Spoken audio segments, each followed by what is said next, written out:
Hi everyone, welcome back to my channel. It's Ro here. I've been a huge pageant fan for as long as I can remember. My love for Miss Universe started way back in 1994 when the pageant was held right here in the Philippines. I was just a kid then, but I was absolutely mesmerized by the glamour, the intelligence, and the grace of the candidates. Since then, following beauty pageants has been a passion of mine, and now I'm thrilled to share it with all of you. Today, I'm going to share my fearless forecast for Miss Universe Philippines 2025. These are the ladies who I believe have what it takes to go all the way from owning the stage to acing the Q&A. So if you're a fellow pageant fan, make sure to stick around and let's get into it. Now, before I reveal my top contenders, let me share with you the criteria I consider in choosing the girls I believe deserves a spot in the semifinals and possibly the Miss Universe Philippines crown. First, I'm looking for someone with great stage presence, that commanding aura that makes you want to watch her the moment she steps on stage. Then of course, wit and intelligence.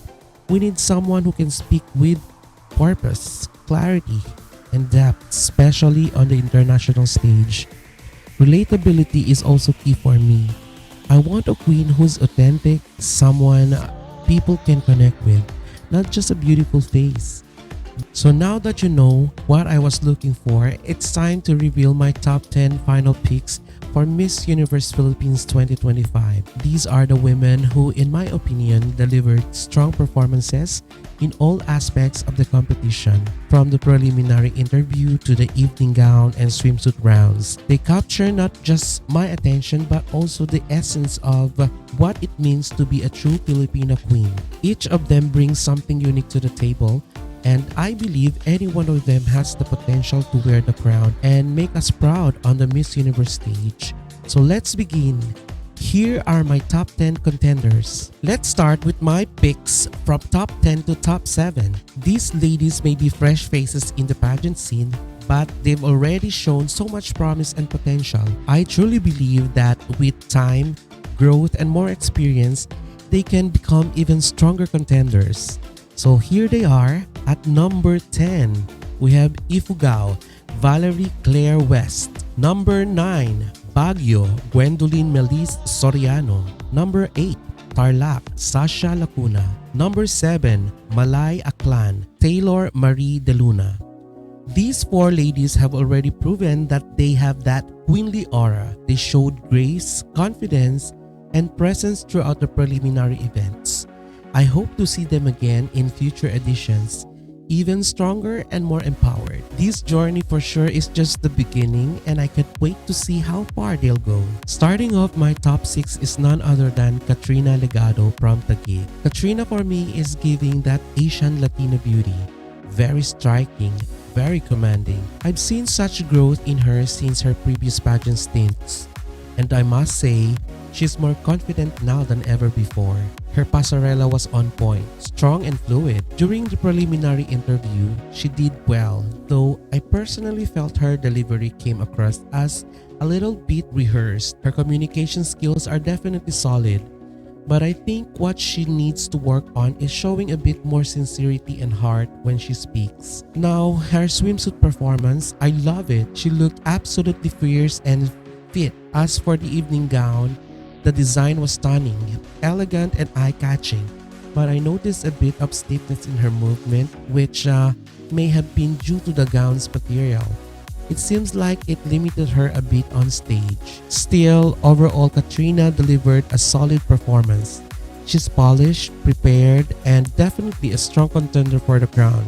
Taguig should be proud. Coming in at my top 5 is Eloisa Jawod from Laguna. At first glance, I honestly thought I was seeing Ariela Arida again. There's just something about Eloisa that gives off that natural raw beauty. And the more you look at her, the more beautiful she becomes. There's a quiet elegance in her aura that slowly draws you in. What really impressed me was her preliminary interview. She spoke from the heart. You could feel the sincerity in everything she said. She came across as very sweet, very grounded, and truly authentic. Now let's talk about her swimsuit performance.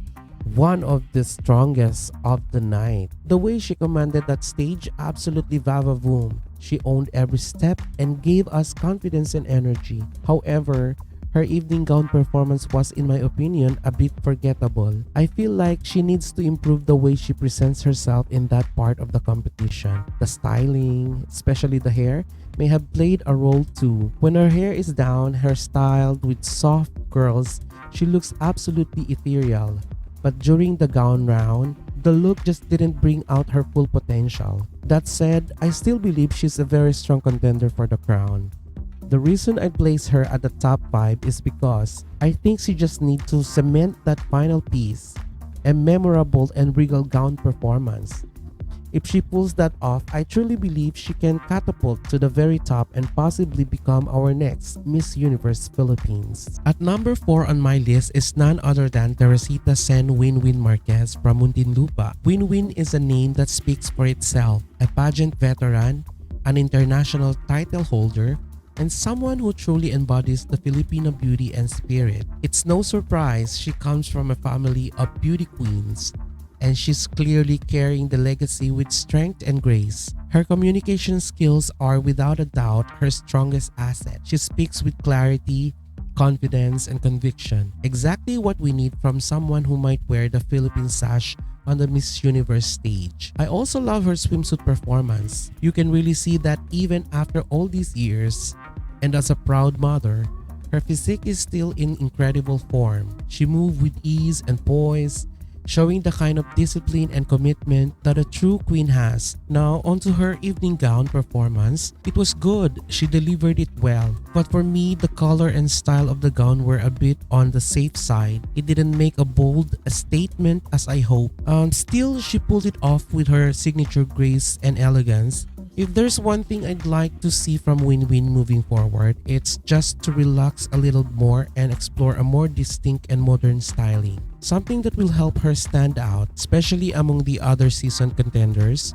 But make no mistake, she is crown worthy.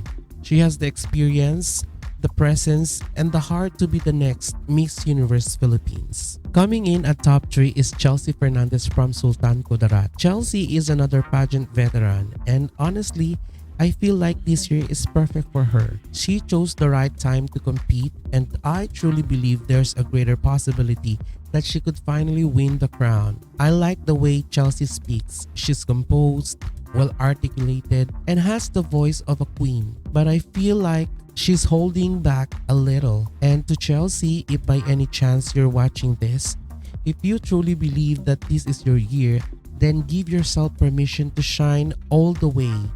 Own your moment. Her swimsuit performance absolutely brilliant. Her body is undeniably one of her strongest assets, oozing with sexiness and confidence. She really set the stage on fire in that round. Now let's talk about the evening gown. For me, this was her best moment. I love everything about it. The color, the style, and the elegance.